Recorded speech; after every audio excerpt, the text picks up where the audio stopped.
کتاب نامہ میں آپ کو خوش آمدید۔ تاریخ میں کچھ شخصیات ایسی ہوتی ہیں جن کی تعلیمات وقت کے ساتھ پرانی نہیں ہوتیں بلکہ اور زیادہ ریلیونٹ اور زیادہ روشن ہو جاتی ہیں۔ تو آج ہم ایک ایسی ہی عظیم ہستی 11ویں امام حسن عسکری علیہ السلام کی لازوال حکمت کو سمجھنے کی کوشش کریں گے۔ یہ جو ہمارے سامنے ہے یہ امام کی 40 حدیثوں کا ایک مجموعہ ہے، لیکن یہ صرف الفاظ نہیں ہے بلکہ زندگی کے ہر پہلو کے لیے ایک گائیڈ ہے۔ ایسے اصول جو صدیاں پہلے دیے گئے لیکن آپ دیکھیں گے کہ آج بھی ہماری زندگیوں سے کتنا گہرا تعلق رکھتے ہیں۔ تو آئیے ان میں سے کچھ اہم نکات پر نظر ڈالتے ہیں۔ اچھا، ان کی تعلیمات کی گہرائی میں جانے سے پہلے یہ سمجھنا بہت ضروری ہے کہ امام حسن عسکری کون تھے اور کن حالات میں ان کی زندگی گزری۔ تو دیکھیں، امام کا نام حسن اور لقب تھا عسکری۔ ان کی زندگی صرف 28 سال پر محیط تھی اور امامت کا دورانیہ تو اس سے بھی کم، محض 6 سال کا۔ سب سے اہم بات یہ ہے کہ یہ مختصر سی زندگی بھی سامرا شہر میں سخت نگرانی اور نظر بندی میں گزری۔ اب سوچنے کی بات یہ ہے کہ اتنے مشکل حالات کے باوجود انہوں نے ایک ایسی حکمت کیسے چھوڑی جو آج تک لاکھوں لوگوں کے لیے مشعل راہ ہے۔ تو آئیے اب ان کی زندگی سے ان کے پیغام کی طرف بڑھتے ہیں۔ ان کی تعلیمات کا جو مرکزی نقطہ ہے وہ ہے ایمان اور عبادت، لیکن عبادت کا جو تصور انہوں نے دیا وہ روایتی سوچ سے بہت مختلف، بہت گہرا ہے۔ اچھا، جب ہم عبادت کا لفظ سنتے ہیں تو ذہن میں کیا آتا ہے؟ فوراً نماز روزے کا خیال آتا ہے نا؟ لیکن کیا امام کے نزدیک عبادت کا مطلب صرف یہی تھا یا اس سے بھی کچھ گہرا تھا؟ یہاں امام نے تو عبادت کی تعریف ہی بدل دی۔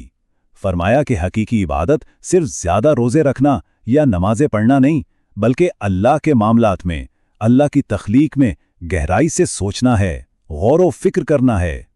یہ ایک ایسی عبادت ہے جس میں ہمارا ذہن اور روح دونوں شامل ہوتے ہیں، جو ہمیں اپنے وجود کے مقصد پر سوچنے کی دعوت دیتی ہے۔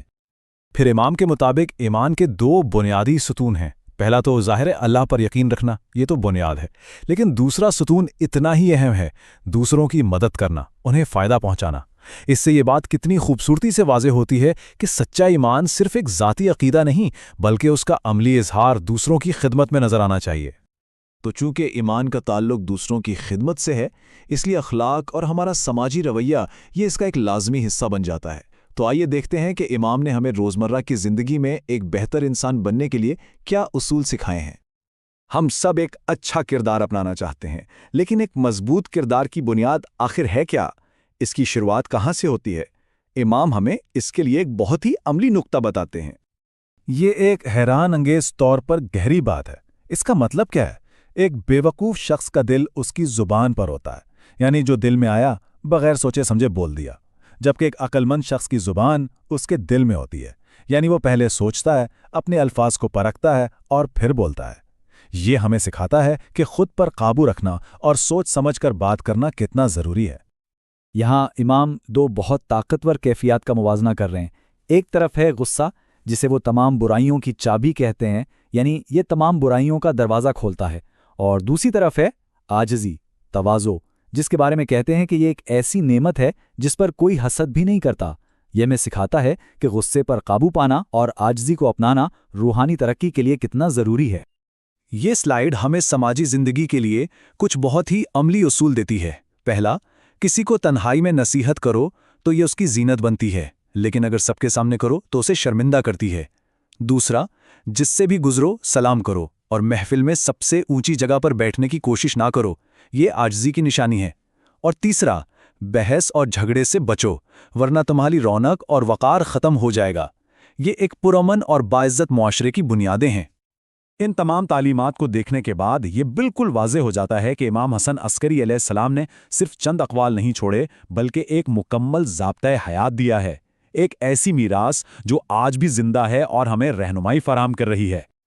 اور یہ قول تو جیسے ان کی ساری تعلیمات کا خلاصہ ہے۔ یہاں تقویٰ، عبادت اور زہد کی عملی تعریف کی گئی ہے۔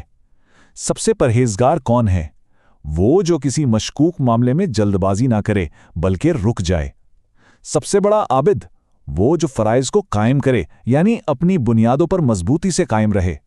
اور سب سے بڑا زاہد وہ جو حرام کو چھوڑ دے۔ یہ کوئی پیچیدہ فلسفہ نہیں ہے بلکہ ایک بااخلاق اور روحانی زندگی گزارنے کا بالکل واضح اور قابل عمل راستہ ہے۔ تو آخر میں یہ سوال ہمارے سامنے آتا ہے کہ امام کی ان لازوال حکمتوں میں سے کون سی تعلیم آج کی اس تیز رفتار اور پیچیدہ دنیا میں سب سے زیادہ اہمیت رکھتی ہے؟ یہ ایک ایسا سوال ہے جو ہم سب کو دعوت دیتا ہے کہ ان کی تعلیمات کو اپنی زندگیوں میں اپنا کر دیکھیں۔